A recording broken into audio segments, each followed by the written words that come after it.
Hello and welcome to the West Yorkshire Football Show, all things Leeds United with myself, Stephen Brown, and joining me as ever, Mr. Jason Booker. Good morning, Jason. Good morning, mate. How are we doing?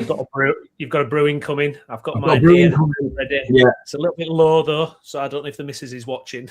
That'd be on the text. Yes, yeah, just a hand with another cuppa. Good stuff. Welcome along to the show. Hope you're all having a fantastic Friday. We're getting close out to that crazy period where we don't know what day it is. Christmas, Boxing Day, New Year, all that good stuff. So hope you're doing well. Rizlaman, morning gents, morning mate.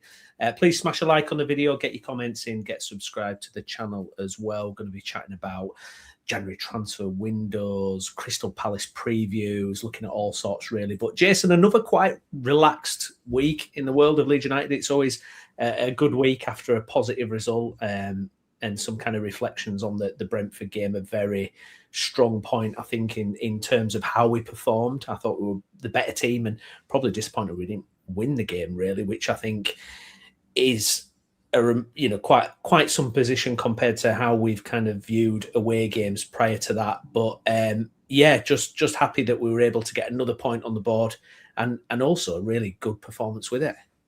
It's testament to where we've kind of come from, isn't it? And the development that we're making. You know, the fact that we can go away to Brentford, one of the most informed teams in the Premier League, at home, and not only get a point but deserve to win the game and outplay them for large parts.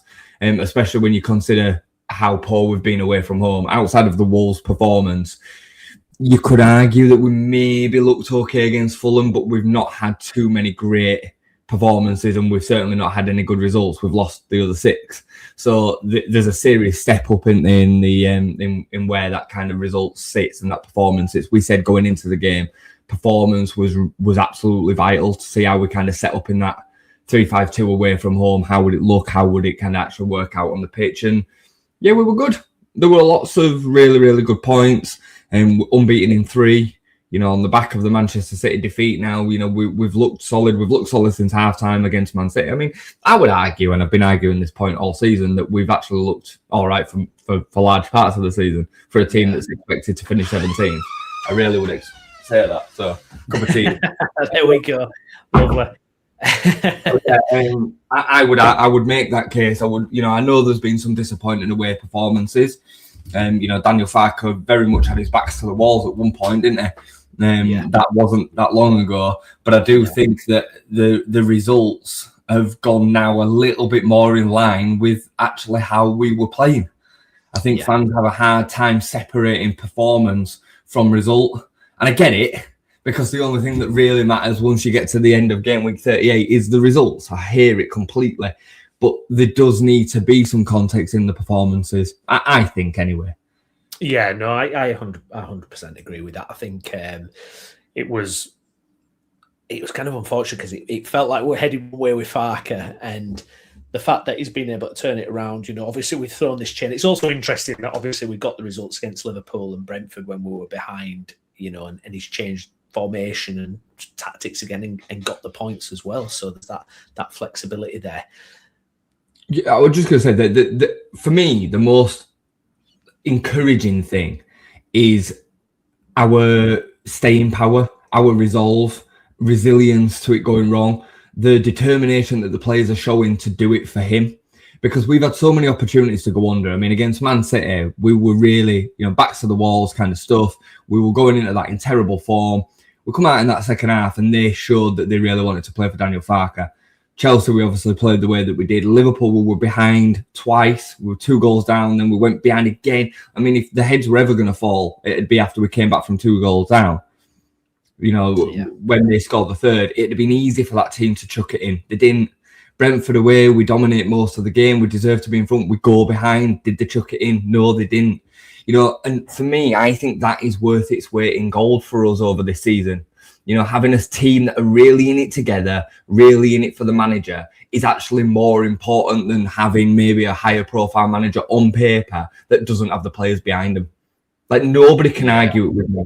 The players are absolutely 100% behind Daniel Farke. If they weren't, he'd have already gone, because we'd have ended up getting thumped a couple of times and he would have been removed. I think that's clear. Yeah, absolutely. Yeah, and I think in that crucial moment, the players have really kind of performed for him as well. Because if there weren't, there would have been temptation. Look, a bad result against Chelsea, following up Man City, they'd probably been gone. Or the Liverpool one, he'd have been gone. So if players weren't bothered, they would have done it, wouldn't they? I think the second half against City, that would have been the case. We were 2-0 down. We'd got battered in that first half. If they really wanted him out, if they weren't behind him, they'd have come out in that second half and rolled over and we'd have got beaten 5 or 6. Yeah. You know what I mean? Yeah. And that didn't happen. So, no. Good morning, gentlemen. Morning, Robbie. Thanks for your comment. Second half performance versus City could be the change in our confidence away from home, indeed. Lee, hard game tomorrow. I think it will be a point. Yeah, we'll get to a preview on that as well. Dominic Calvert-Lewin, big story, obviously, and it's interesting because it's really kind of grabbed the headlines as DCL's form. Obviously, he's got a big reputation. He's played for England before. He was on the Sky after the game, and I mean that in itself is a remarkable kind of thing to see, isn't it? Because I mean, how many people were kind of slating that as a sign? I mean, I personally thought, I don't know what we're getting. He's injury prone. We hear all the XG stuff, and then you look at him now, and you're thinking, there's probably a way that he could be on that plane to the World Cup if things fall into place for him, and if he keeps his fitness and his form. I mean, it could happen for him. 100%. I mean, for me, he's the best striker we've had since Chris Wood. I think he's all round game. He's another. I mean, I don't want to turn this into slating Bamford or any previous strikers we've had in that period, but when I watch DCL, I feel like I'm watching a top like player. Do you know what I mean? A top striker who knows what he's doing at this level. Like, the finishing can be a problem at times, for sure. I don't think he's as bad of a finisher as people make out. I don't think he's as bad of a finisher as Bamford, as an example. I think Bamford is far more flaky in front of goal. I think Calvert-Lewin's got a bit more predatory instinct about him, and he's so good in the air as well, which then makes up for a large part of that. But everything else that he does, his effective pressing, his hold-up play, he's very, very smart, he's intelligent, he wins free kicks in perfect places. Like, he knows how to play that role extremely well. There's a reason that he's played 11 times for England. The guy scored 4 goals for England, and all they might have been against whoever. Like, I don't care. Like, playing 11 times for your country is still, especially a country and the nation as prestigious as England is, and the players that come through, is a hell of a feat. So I think he was overlooked because of the injuries. I think he was then kind of downplayed because of the XG and the lack of goals over the last few years. And I'm more than big enough to say I didn't understand the full plethora of his game before seeing him in a Leeds shirt. And now seeing him fully firing up and running, he very well could be the difference. He really is that important to the way that we're playing, especially in this 3-5-2. I think he's even more important in this 3-5-2 than he was in the 4-3-3. So because in the 4-3-3, it kind of dictated that he got involved a little bit more in intricate play. It's a little bit more built for him in the hustle and bustle, the stuff that's not really that glamorous. I mean, for me, he absolutely bullied the Brentford defenders at the weekend. He really did. He had them all over the place at times. So yeah, I think it's an excellent sign. And as long as he can stay fit, you can't grumble. Exactly, absolutely. Michael, morning, Brownie and Jason. Unusual time for you guys to be on. Yeah, unusual day. We have been doing a normal thing. Brownie's fault. I know, my fault this week. But we're on normally. If we're not on a Thursday morning, we'll definitely be on a Friday morning most weeks. Great stuff. Hi, welcome along. Thanks for your comments. Interesting comment from Daniel Farke in the presser yesterday, talking about how diligent and humble Perry is in trying to improve distribution. Reminded everyone how all the players bought have their challenges, but that made them affordable, which I think is a fair comment. Now, I've seen quite, so much about Perry's kicking from the weekend, and there was a brilliant comment from Jay, actually, which just summed entirely how I felt about it, where it's like he's kicking the ball long. You've got 2 presences up there. Like, what are we expecting here? Him to be like, Perlo. I mean, his job is to... That save, by the way, that he makes from Strauch's error, that's a really big turning point. And I think it's been overblown, this distribution thing with Perry a bit. I think we need to kind of put it to bed a little bit. Wildly overblown, mate. I mean, I think his whole performances have been wildly overblown. I think he's made a couple of mistakes, but being a goalkeeper is the most difficult position on the pitch. Fact. It is literally the most difficult position on the pitch. Even if you ask outfield players, they'll tell you being a goalkeeper is literally a nightmare. I mean, you've got the goal line right behind you for a start. Like, any mistake that you make usually results in a goal, whereas that's not the case for every other player that's out there. Great point in case Pascal Struijk makes a mistake, Lucas Perry bails him out. You don't get that luxury as a goalkeeper. And I think for a kicking point, I mean, what do we want? Do you want Kevin De Bruyne in net and then not saving any shots? We've had this conversation for the last 4 years with Illan Meslier. Illan Mellier's kicking was predominantly pretty good. Yet, I remember us having this debate, Browney, when we were talking about dropping him out of the team. And I was playing devil's advocate saying it's not as simple as that because you lose the kicking distribution. And now everybody's like, oh, well, I'd rather him be worse at saving shots than better at kicking. No, you wouldn't. And going on that, I don't think his kicking's anywhere near as bad as what people make out. Like, he's going long into an area. For him to hit that on a dime every time it's not possible. Outfield players wouldn't do that. How many times do we see movement as well, isn't there? The striker, DCL's going to be moving about. It's like he's not just stand there and go, right, the ball's got not a static target. Yeah. And like, how many times do you see an outfield player, Rodon, Struijk, one of the midfielders, play a long field pass and it go out for a throw-in? It happens. It happens to them as well. So when he's going long, and bear in mind, in this formation, we are putting him, I would say over a 90-minute game, he's maybe going long 40 times, 50 times, sometimes on his left foot, sometimes under pressure. Like, what are you expecting? And sometimes it's actually more productive for the goalkeeper to aim into the channel and it go out for a throw-in, and then you play higher up the pitch and try and keep them in there, than it is for you to shank it into the middle of the pitch, the ball gets turned over and you're getting counter-attacked. I say this all the time, and I always know that I sound like a dickhead when I say it. But fans don't understand what's actually happening in front of them when they're watching it. Like, there is so much more credence in Perry will be instructed to aim towards a channel rather than the centre. And some of it will actually be on Calvert-Lewin to make that movement, or one of the strikers to make that movement into that channel. So sometimes when you see a ball go out of play and it looks like a bad kick, it'll actually be the striker's fault. But you'll blame the goalkeeper because he's the one that's kicking the ball. Does that make sense? Yeah, 100%. And against Chelsea, he was having to kick again and again and again. I mean, he must have kicked the ball. I mean, Christ, it must have been 30, 40 times. It was absolutely insane.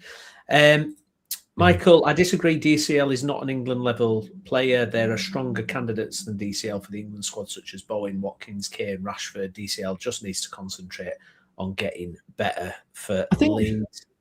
I think there's some reality in that. However, that pool of strikers that you've just mentioned there, you could arguably say that you've mentioned two inside forwards. Yeah, I was going to say, Bowen and Rashford are not out-and-out nines. Yeah. So, and I'm not disagreeing with you. I think there is. I don't think Calvert-Lewin will get on the plane either. But there's a reason that he's been part of the squads before. He is of that level. I mean, he definitely is at England level, and it depends on what you're taking. If you're taking Bowen and Rashford as nines, fine. I can take that case. But I would say right now there is Kane and Watkins as an out-and-out nine in front of Calvert-Lewin.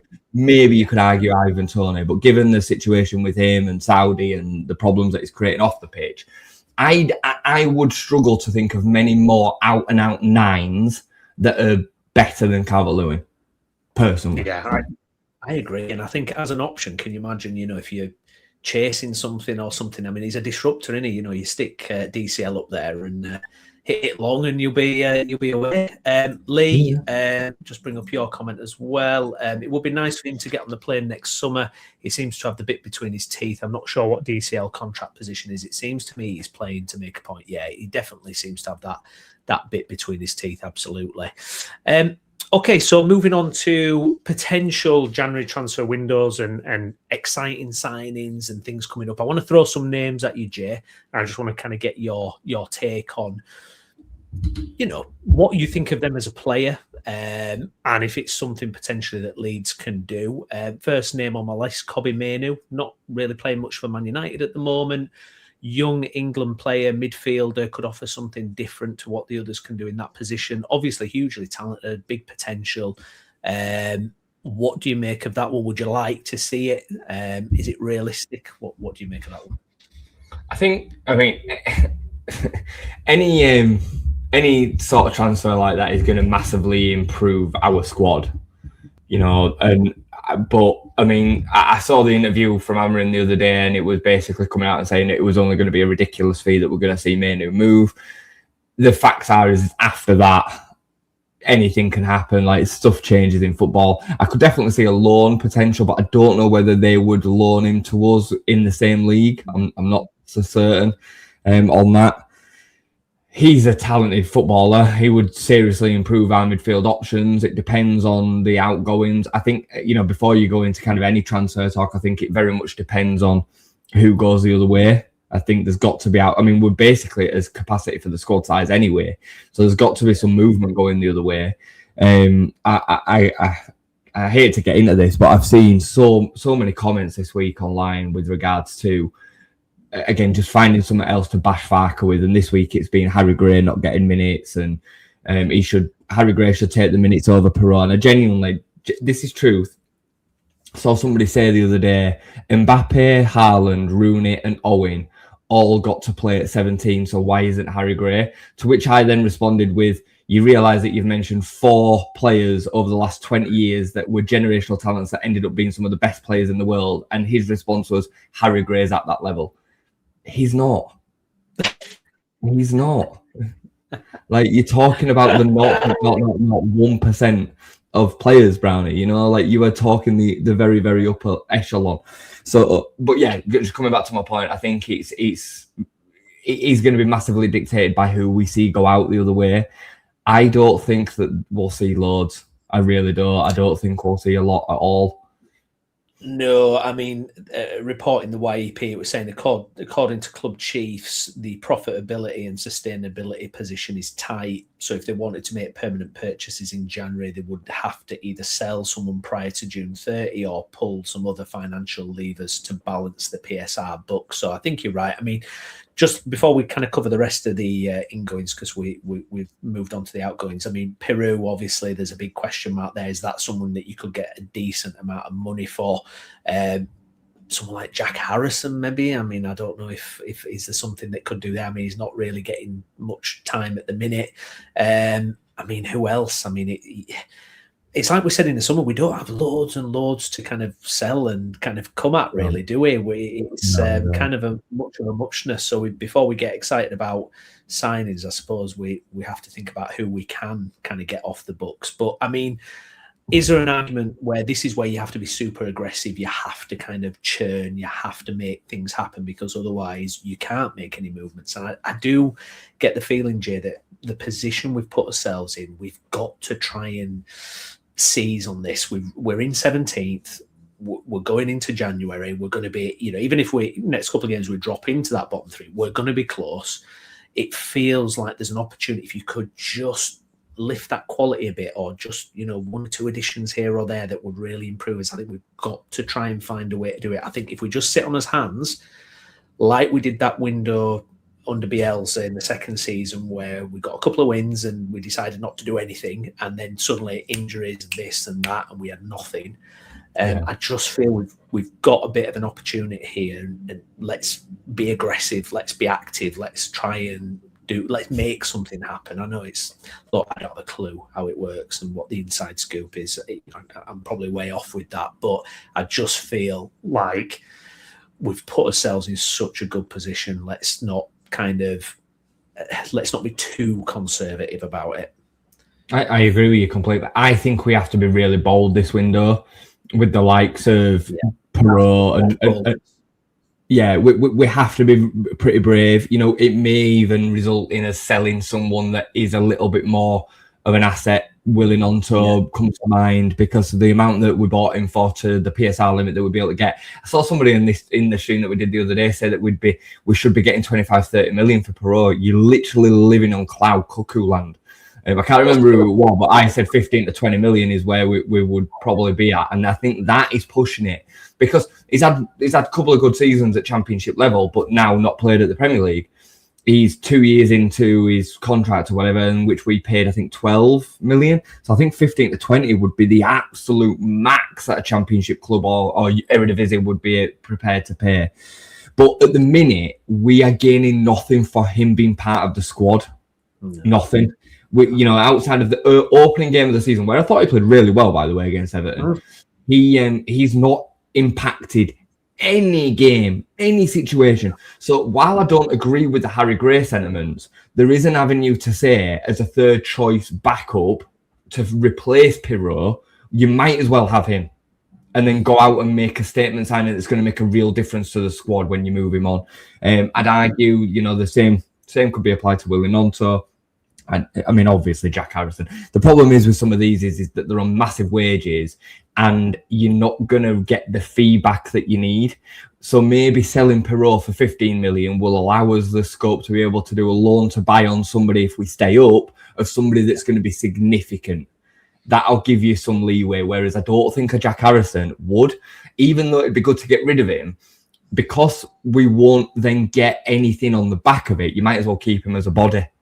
Yeah. You know what I mean? Same goes for Brendan Aronson. I like Brendan to a point, but because we paid 25 million for Brendan and he now is probably worth 10, 7, maybe, you're selling him to receive you're actually doing yourself in because you won't be able to replace him to any sort of level because you won't have the PSR limit. So you might as well keep him as a body.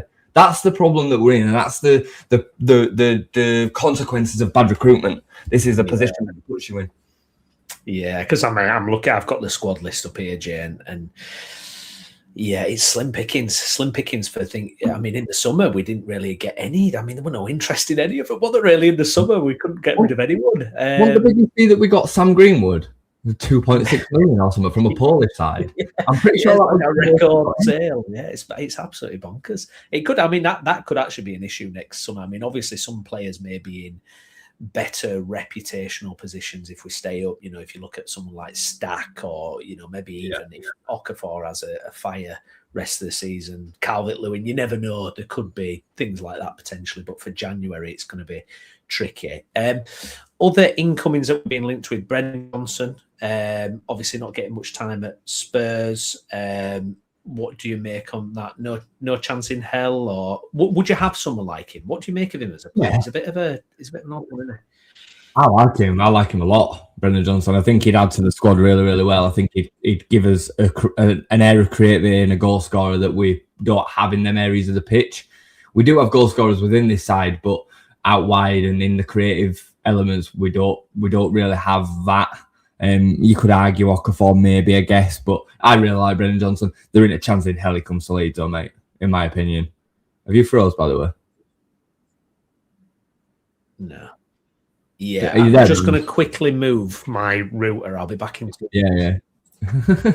And I don't see Brendan Johnson standing any chance of signing for Leeds personally. I think Bournemouth are interested. I think there's others that are that would be in for him as well. So I don't know what the chat thinks, but I mean, I'd love Brendan Johnson, but I just don't see a world in which he signs for Leeds. Not in this window anyway. Maybe at the end of the season, if we've proven that we can stay up, maybe we could fight for them kind of signings. But I just think there's clubs in the gap in between that. I'm going to bring up some of your comments while we wait for Browney. West Ham United have Premier League pedigree, but they are vulnerable with not replacing the better players that have left with better quality. Players, Nuno is a good coach for them, but Leeds have to capitalise. Yeah, I mean, I think West Ham are in a funny situation because I think there's more to the West Ham dilemma than what's on the pitch. I think the fans are creating a real problem for themselves right now in terms of the way that they're, I'm going to say, behaving. I don't think they're really getting behind the team. They're making the home ground a real problem to play within, which is a massive problem for a team that's down at the bottom. And then they've not replaced the better players when they've left. And I think they've got some problems within the ranks as well. If you look at the attitude of Lucas Paqueta as an example, and they can't get Fulkrug fit ever. He's one of their better attacking players. They've then got big gaps where the likes of Potts is having to come into the midfield. He's not good enough. I think the back line's got real problems. I think the bought on reputation, players like Tobido, who hasn't fulfilled his potential. I think they're just in a really weird spot, West Ham. I don't think they're on their own, though. I think Fulham are very similar. Didn't really progress during the summer. I just think they've got a little bit more of an established squad, and they're a little bit more settled than West Ham feel. So, yeah, interesting one. Just back on transfers, hopefully that's sorted out now. I've given it a nudge. Interesting one here that came up. A bit of a forgotten name of English football at the minute, Raheem Sterling, Jay. Obviously, I mean, I think he's only just turned 30 maybe, so you can't believe it really because he feels like he's been around forever. Obviously, he got into Liverpool very young and that kind of thing, and has had so many highs, achieved so much as a player, but obviously the Chelsea move has just completely not worked out at all. Someone like him, Jay, I mean, is it realistic? I mean, could you see something like that happening? And what impact would a Raheem Sterling? It would feel like another one of those signings where it's a player with a point to prove, who, if you can get him up to a good level, I mean, wow, it could be an incredible signing. Yeah, it definitely could be. I think there's potential big negatives with it. Obviously, there'd be a big contract, and whether we'd be able to negotiate something where we're not paying a lot of that, I don't know. I think he's quite a decisive figure, just from what you see on the media, and I don't know where the reality of that actually sits. How good would he be for the dressing room, given how tight this dressing room is? You don't know. But as a footballer, if you could get anywhere near what his level is, back out on the pitch in a Leeds United shirt, it'd make a significant difference. His experience would make a significant difference. Do I think he'd sign for Leeds? I don't think so. I think Chelsea would just be in a position of being like, look, you go there and you play for what they're prepared to pay you for, which, let's just say, for argument's sake, it's 100 grand a week, right? And he's on 350 down. Or you stay here and you make up reserves and we'll pay you. I think that is the position that they will be putting him in. They don't seem to be very, conscious of the. I mean, they never have been, have they, Chelsea? They've had this situation with players before where they've been kind of left in the graveyard or in the bomb squad, as they call it. And I just don't think that Raheem Sterling would do that. And I don't know if I would do it if I were in his shoes either. I don't know how long he's got left on that contract there, but 250 grand a week extra for the next 6 months sounds pretty nice. I just don't. Yeah, I don't see him sacrificing that, and nor should he sign that contract. So, yeah, I think, unfortunately, it's a real sad state of affairs for Raheem Sterling. But I can see him probably mutually agreeing to terminate a contract at the end of this season, or I don't know when his contract finishes, leaving on a free at some point, and he'll either retire really early. I can see that happening with Raheem, or he'll disappear to Saudi or MLS or something like that and see out his days. I don't see him coming and having the hustle bustle of a relegation battle with Leeds, personally. No. I saw a thing quite a while back, and they said he had clocked up the equivalent amount of games as like a 35-year-old, just the amount he's played earlier in his career. And it's almost like, if you look at kind of the lifespan of a footballer and longevity, the number of games he'd reached by age 28, 29, it was someone a lot older. And it was really early, didn't it? And it's almost that kind of explains why there's that kind of little bit of a decline as well. But yeah, it's a shame for him, but we'll see what happens. Moving on then to tomorrow's game, Jay, massive game against Palace. We had Farke's press conference yesterday. Nemecha, unfortunately, is out, and I would just love to see DCL and Nemecha. I want to see that partnership. I want to see a few games, but unfortunately, he's not quite been able to shake off the hamstring. So we're looking at Okafor. Okafor was in for some praise from Farke yesterday, and so we're gonna see that again. Longstaff apparently is getting back as well. I think another fantastic option for us as well. I don't think he'll be available tomorrow, but hopefully over the Christmas period he will. Crystal Palace, interestingly enough, Jay, I mean, they've basically changed their entire 11 for the Europa Conference League yesterday. And Glasner said he's going to rotate completely. And you look at the team yesterday, you're like, there's no Wharton, there's no Mateta, they're all out. So they'll probably be, you would think it'll be full strength tomorrow. It's going to be an interesting one, that Crystal Palace having another very good season, Jay, but they've got a couple of black clouds in the distance. You've got Glasner's contract expiring. It doesn't look like he's going to sign a new one. Matt Gay, his contract's expiring and you're looking at probably losing him for free, or do you sell him and make a bit of money in Jan? So there's a couple of issues there, but I mean, if you're a Palace fan, you're kind of in a bit of a dream period at the minute, aren't you? You've had longevity in the Premier League. You've won an FA Cup, a domestic trophy, and you're playing in Europe. I mean, Christ, I'd swap with them in a heartbeat. But couple of issues from long term, but again, it's at Ellen Road tomorrow, Jay. Feels like we've always got a chance. How do you see this one panning out?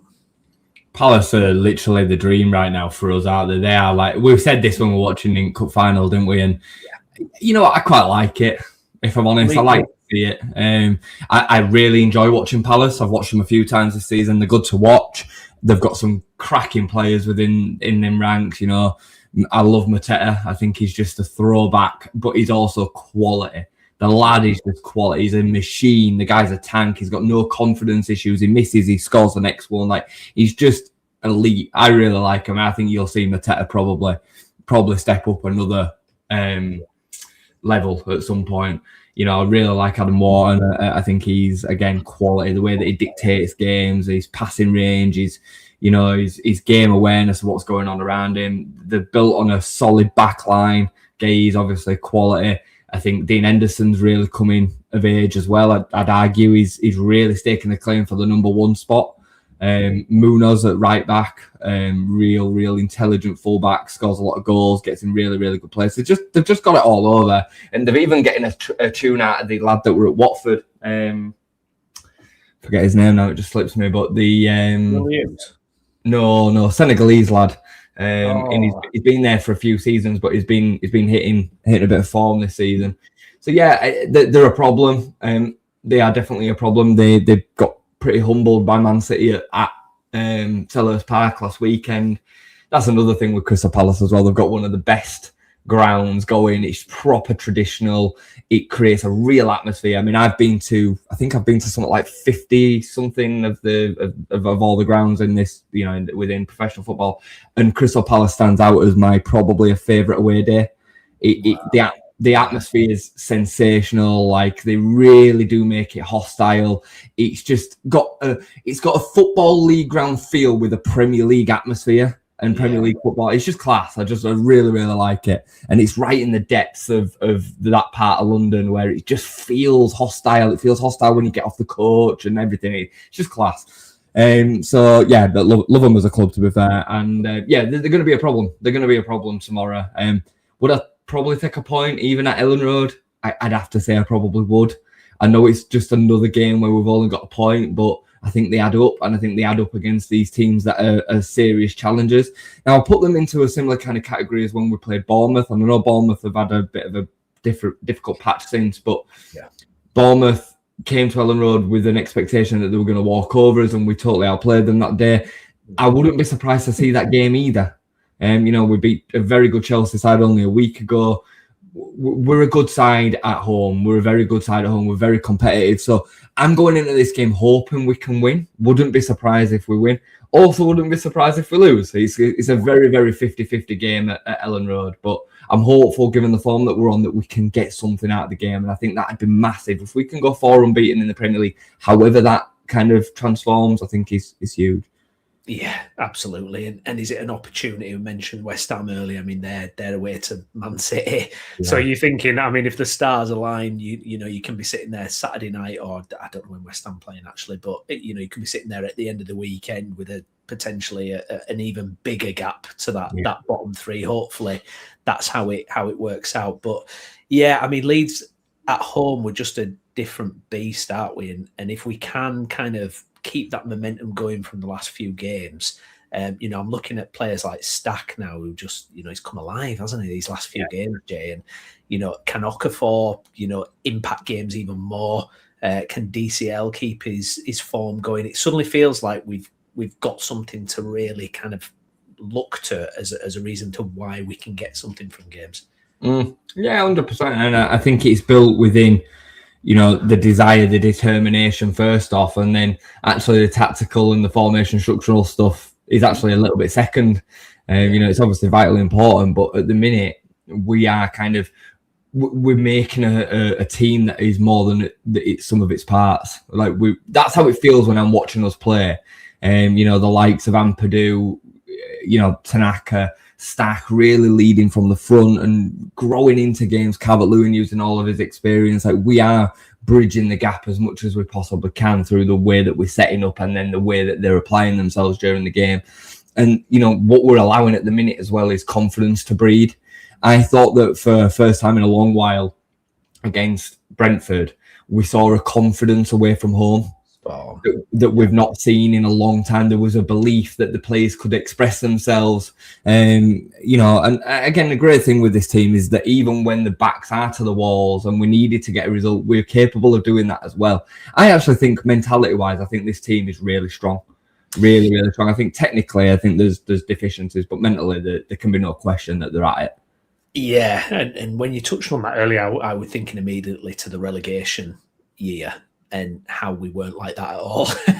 We were brittle. If we conceded a goal that year, we would crumble. I mean, perfect example, Crystal Palace at home. That's the last time we played Palace at home. I mean, just to kind of reflect on that briefly, I mean, have you ever, I can't remember a more weird kind of result and performance. I mean, it's fascinating. If you look back on the channel, me and Jay did a review of that, and I think we were both absolutely stunned because we were winning 1-0. We were playing some nice stuff. We were excellent first half. Excellent, absolutely excellent. Rocker, and we were knocking it about, creating chances. Bamford looked lively, and then it was like something happened half time. We conceded just before half time, didn't we? Just before half time, yeah. And then we were kind of adamant that something must have happened at half time, and the reports are that nothing did happen. Like there has been a couple of people asked about it. I think even Stuart Dallas was asked in an interview about it, and nothing happened apparently. But it seemed impossible to believe that, given the way that we came out in that second half. I mean, I don't think I've ever seen a second half as bad as that at Ellen Road. It was so bad. I mean, we got literally walked over. They were walking through us, mate. Yeah, it was really bizarre. And it was an extraordinary scoreline as well, because it was like we've been doing 5-1. 5-1. We've been doing well under Gracia up to that game as well. We'd had like a kind of mini revival. We'd beaten Wolves away and got a couple of points here and there, and then it all crumbled down. But I think if you're looking at the mentality of this team and this group of players, it does feel like a very kind of a much stronger group. You look at someone like Ampadu, who, we didn't really have anyone like Ampadu in that team. No. Someone who, in that midfield, I mean, look, Tyler Adams might have been that if he'd have stayed fit, but it didn't happen. You look at Ampadu last week against Brentford, I thought he was absolutely terrific. And I think we've got that in spades. Rodon, I mean, God, how we would have cried out for someone like Joe Rodon that previous time we're in the Premier League. Players like that, Jay, who've got that mentality and that fight and that will. Hopefully that's what can see us through. Yeah, like I said, the sum of its parts is more than the individuals. Together, these are a team.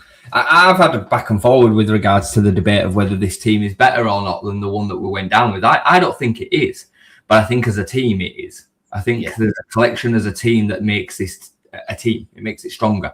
I think that team had more individuals. Chris Somerville, Jorginho Rutter were both in that squad. Yes, young. But Sinistera, I mean, we don't have any of them. Obviously, we had Rodrigo as well, Tyler Adams, Mark Rocker. Mark Rocker is a serious operator, but it didn't work within that team. And Robin Koch, who's gone back to play for Germany since leaving Leeds United. We did have a very, very good set of, well, not very, very good, but we had good players within that team. But it didn't work. The structure of the club was a problem. The management was a problem. Again, this is why when people are so desperate to sack Daniel Farke, you need to look back and remember how unstable we've been and how much of a problem that can create. We look, don't we, like we're on course to hit halfway of the season outside the relegation zone. That's a massive achievement. Massive achievement. The best I felt like it could go this season would be that we would dip in and out of the relegation zone, and we might get away with it in the last 2 or 3 weeks and be able to stay up. Like at the minute, we've been in the relegation zone for 1 game week. Yeah, absolutely, it's phenomenal, really. I'm begging. I don't think they will, but I'm begging West Ham to sack Nuno and panic. I really am. I just think if they sack Nuno, I just don't see it going well for them after that, because they'll enter exactly what you talk about. They will enter the chaos zone where you're just turning managers, you're desperate and everything. Why is it not worked better for West Ham? I've got to admit, when West Ham and Nuno, it felt like a perfect fit for the type of players they had. Why is it not quite happening? I know they've been close. They were beating Brighton till very late, and they've had a couple, they were beating Villa, and then what's happening there? Because that's going to impact their confidence. It's kind of coming back to the conversation that we're having with Michael's comment earlier. Like, I think that there's a lot of issues there. Yeah. Ownership issues, fan issues. I've spoken about it with the Leeds fans before, mate. And, we don't realise just how impactful we are as a fan base. Yeah. And at the minute, West Ham fans won't want to wear this, but I'd say it to any that wanted to come on and have a conversation about it. They are creating part of their own downfall. They think that they're kind of doing what's right and they're sensationalizing this situation. I'm not happy with the home ground, right? Fine, get it. But you are now impacting your results on the pitch. They drove Moyes out. No they doubt. drove Moyes out after he was unbelievably successful. They then, over the last 2 seasons, they've created a plethora of issues at home. I mean, how West Ham, a fan base that is so passionate, and they are a good fan base, but how they can create as bad of a home form as what they've experienced over the last 2 seasons is beyond me. I think they'd won 2 games at home last season, mate. Like, that is unreal. That is unreal. So I think there's that. I think then you are looking at the team. I think outside of Jared Bowen and Lucas Paqueta, they've got very little quality. I think Mateus Fernandes will be good, but he's 21. Putting a lot of hopes on him. I think the back line is a real problem. I think they've got a very, very average goalkeeper. He's all right. I mean, he kept him in it away at Bournemouth the other week, but he's a pretty basic all-round goalkeeper. And again, if you're going to be one of them teams that's going to struggle week in, week out, you need a pretty decent, solid goalkeeper. They struggle for goals from other places other than Jared Bowen most of the time. Yeah. They have no real out-and-out striker. You kind of hanging your hopes on Callum Wilson, who is an older, more injury-prone version of Dominic Calvert-Lewin. Yeah. So, I just think they've got a whole host of issues. Long may it continue. If it means that we stay up as a consequence, I don't care. Yeah, absolutely. Just quickly before we finish up, just some other threads just to pull up before we do go. Burnley away at Bournemouth tomorrow. It feels like Scott Parker, I know there's a couple of things I'm seeing today where he could be getting closer to the axe there. It felt like they were putting up a good fight earlier in the season, but it's kind of, I think it's 7 games on the trot they've lost or something. It just feels like it's maybe heading one way for Scotty P down there, but you'd struggle to see if they could even change it up that much if they brought someone else in as well. I mean, God, with their squad, I can't see it really. They stand no chance. I know we finished on under points. We both finished on under points. We've got a better manager. We've got a better team. I know the beaters. I mean, for me, it's probably the worst result of it is the worst result of the season. If we could have taken a point there, we'd have been probably cooking right now. Like I said, I don't think I could have come under half of the conversations that he has. We have got a better team. We've got more at his disposal. We've got more creativity.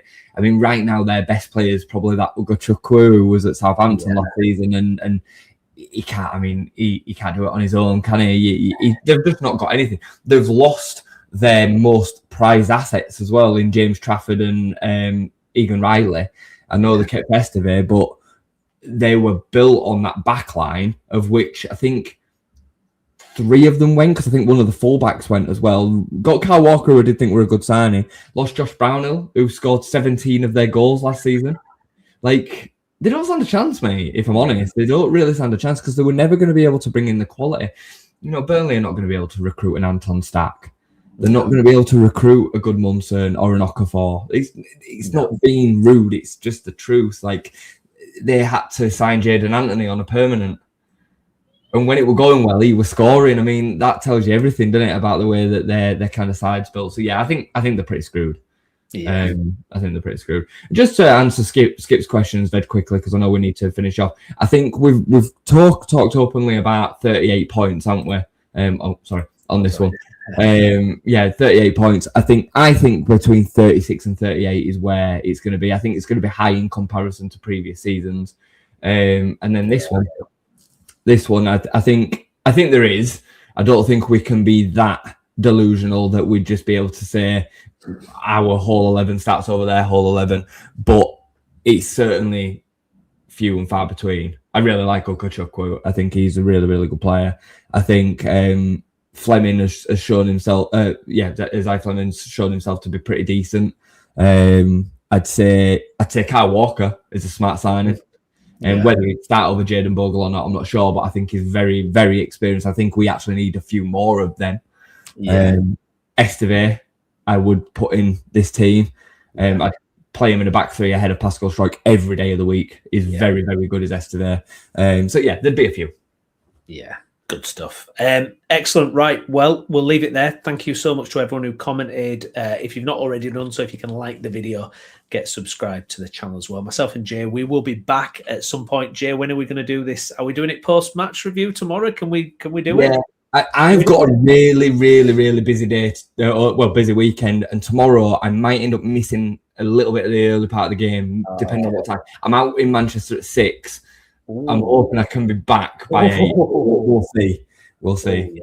If I miss it, I miss it. I might be one that I just have to miss a bit of, but we'll see. Yeah, exactly. Good stuff. But yeah, we will be back for the post-match review, so do stay tuned for that as well. Thank you very much for watching and enjoy the rest of your Friday. Thank you. Bye-bye.